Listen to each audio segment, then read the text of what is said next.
দেখো বিয়েবাড়ির রেশ কাটিয়ে উঠতে না উঠতেই এই আজকে ডিউটি জয়েন করেছি। ডিউটি জয়েন করার পরে আজকে সন্ধ্যাবেলা ডিউটি দিয়ে ফিরে আমরা একটু বেরিয়েছিলাম মাংস আনতে গেঞ্জি মিলে।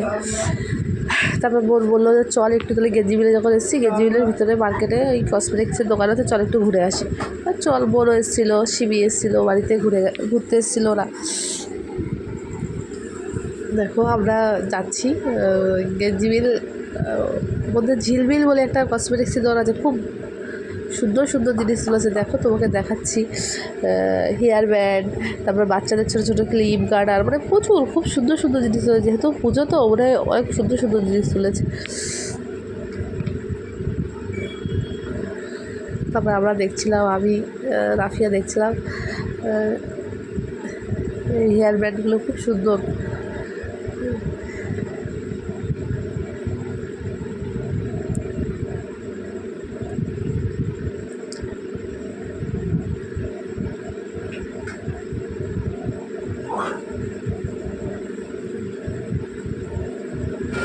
এইগুলোই আমরা দিয়ে দিলাম ফাইনাল।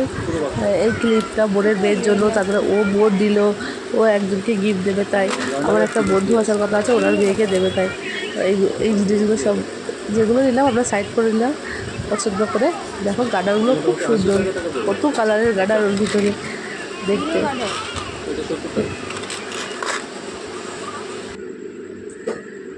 তারপরে আমরা এদিকে ঠিক দেখছিলাম পাশে ক্লিপ রয়েছে, আমি শিবকে বলছি শিবি দেখ কত সুন্দরগুলো ক্লিপগুলো তোমরা দেখো, খুব সুন্দর ক্লিপগুলো। হ্যাঁ,